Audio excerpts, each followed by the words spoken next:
¿Cuáles son esas cosas que no se han hecho? Las principales de cara al fenómeno del Niño es que el fenómeno del Niño afecta a la red eléctrica. Ingeniero Bracamonte, buenas noches. Buenas ¿Por noches. qué una tarifa eléctrica sube? ¿Qué cosa es lo que empuja este precio hacia arriba? Bueno, la tarifa eléctrica tiene varios componentes. Los componentes están en una fórmula que el Ministerio, que los INERMIN, la calcula a través de su área regulatoria, pero los principales componentes están el precio del cobre, del aluminio, el precio, el tipo de cambio, dólar-sol, que están al alza, y a su vez también tenemos otros componentes que no son controlables, como y que vienen por factores externos, ¿no? Como el precio o el costo del dinero para hacer proyectos eléctricos. Y digamos que todos estos factores se ven más aún afectados por el fenómeno del Niño, porque el fenómeno del Niño tiene dos componentes, digamos. El primer componente es el componente hídrico, en donde hay muchas lluvias en el norte que hacen que se haya sobreembalses y las generadoras no puedan continuar generando energía más barata.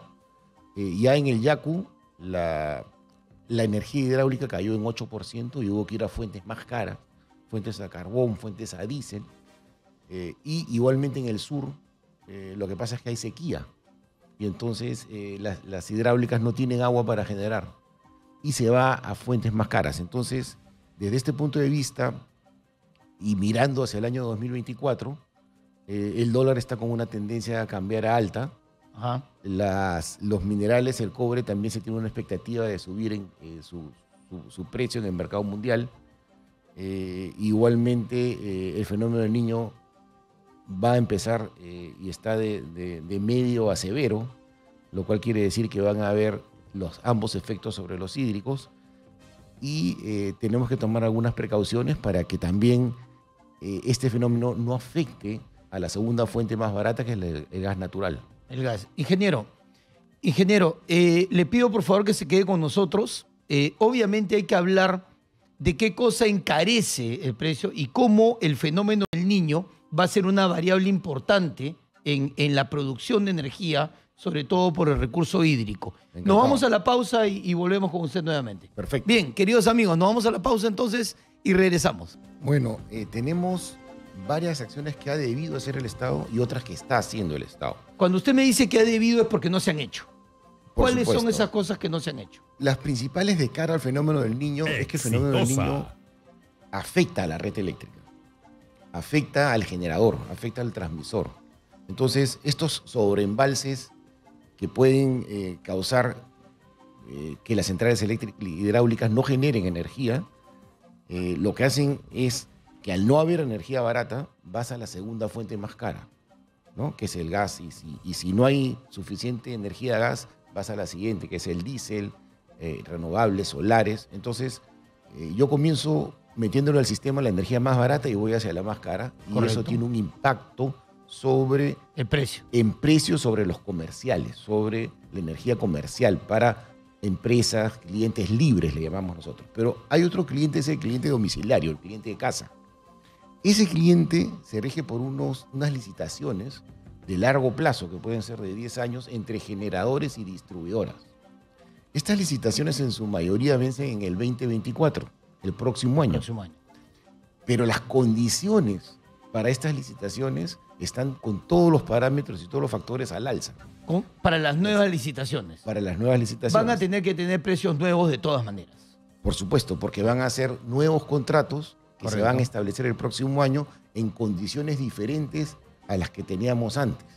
Entonces, estos contratos, y ahí es donde el Estado tiene que poner de su parte, ¿no? Porque estos contratos podrían llevar a licitaciones fallidas o podrían llevar a licitaciones en condiciones en donde los precios sean tan altos que afecte la tarifa domiciliaria de una manera muy fuerte, ¿no? Entonces, claro, o sea, tendríamos... la crisis misma en la que se encuentra el Perú, la crisis misma en la que se encuentra el mundo, además del fenómeno del Niño, va a hacer que la licitación que se dé se dé en una realidad pues en la que el que ingrese va a ingresar en condiciones pues totalmente distintas a las de hace 10 años, digamos, ¿no? Por supuesto, estas licitaciones van a tener condiciones diferentes. Ajá. Y hay que tomar ciertas precauciones de parte del regulador de los INERMIN para que la licitación esté del favor del usuario final, No lo afecte. ¿no? Y no se vea afectado. Por otro lado, lo que está haciendo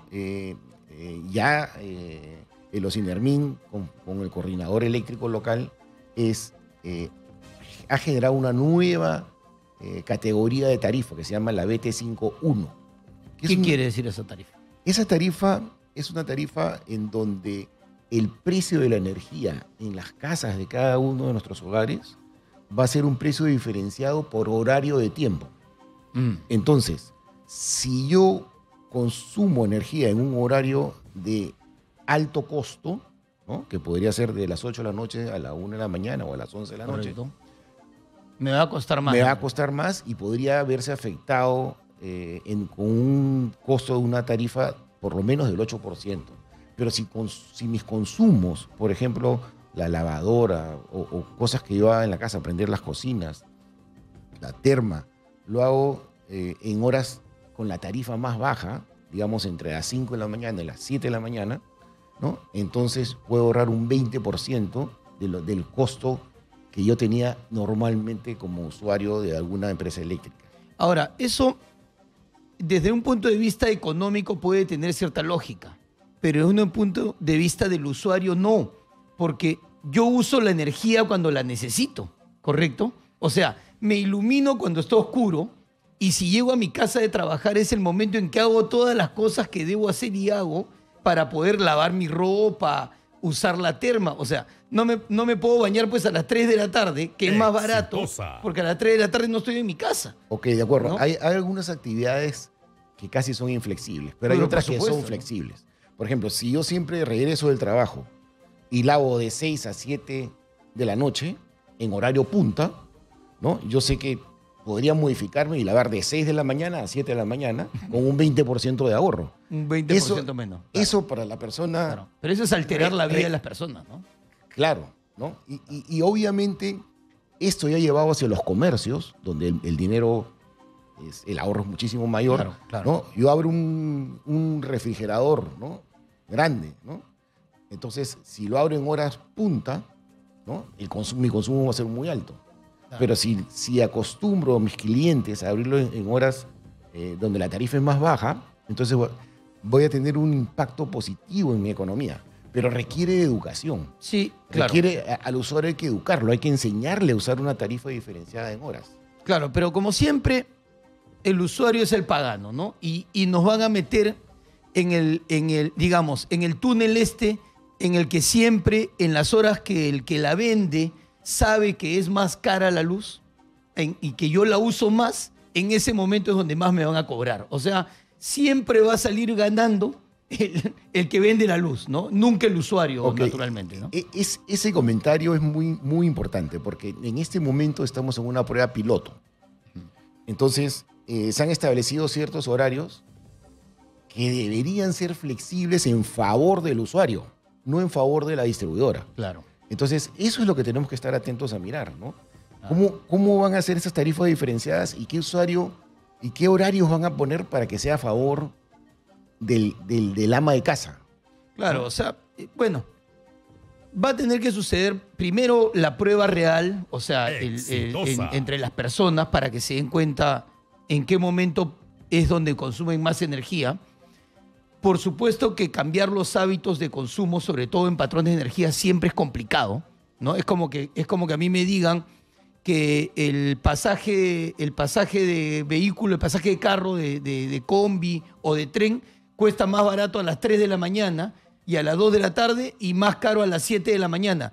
Oye, yo tengo que tomar el tren a las 7 de la mañana, pues no a las 2 de la mañana. O sea, lo único que estás haciendo es meterme a un túnel donde me vas a cobrar más de todas maneras. A eso me suena. Sin embargo, bueno, esperemos pues que haya un entendimiento por parte de la autoridad para que regule eso y el usuario, por lo menos el usuario de casa, no sea pues abusado por esto. Ingeniero, para concluir, ¿qué cosa debería hacer el Estado en los siguientes meses para que no solamente se poder producir más energía, porque entiendo que hay un déficit, sino para que no recurramos justamente a consumir energía producto de diésel o producto de gas, que es más caro? Acá hay varias acciones que se tienen que tomar, ¿no? Quizás de la principal, y es a lo que le tenemos mucho temor los que estamos en el sector eléctrico, es que por alguna razón del fenómeno del Niño, el cambio climático, los ductos de camisea que alimentan a todas las plantas térmicas se vean interrumpidos.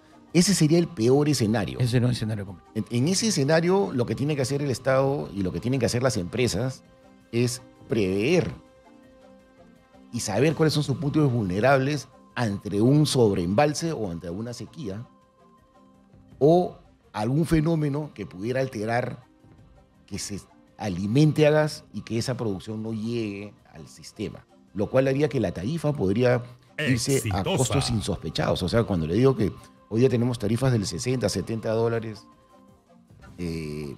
por megavatio hora, ¿no? Y se pudieran ir pues a 200 dólares. Entonces, sería increíble. Ese es un escenario que tenemos que prever. Ese es un escenario que es probable, muy importante, ¿no? Es muy probable. El otro escenario es el de las licitaciones. Es decir, si el próximo año nos toca hacer la licitación para poder renovar entre los generadores y los distribuidores los costos de la energía, entonces tenemos que ver que estos factores que son parte de la fórmula tarifaria beneficien a un escenario como este. Es decir, entonces tendremos que mirar para poder regular que algunos precios, como el tipo de cambio sol-dólar, como el precio del gas, como el precio de los combustibles, como el diésel, ¿no? Ajá. Tengan algún tipo de beneficio hacia el marco de esta licitación, ¿no? Para que afecte beneficiando el precio de la tarifa para que sea más bajo y no sea más alto por Claro. condiciones del mercado. Si no va a bajar, por lo menos que no suba, ¿no? Ingeniero, yo le agradezco mucho su presencia en el programa y lo invito para una nueva oportunidad. Muchas gracias. Queridos amigos, nos acompañó el ingeniero Patricio Bracamonte. Él es especialista en temas de electricidad, en temas de producción energética. Y por supuesto vamos a invitarlo más adelante para que nos comente pues cómo van a sufrir esas tarifas, sobre todo en el momento que se den las licitaciones que él nos ha explicado que se van a dar el próximo año.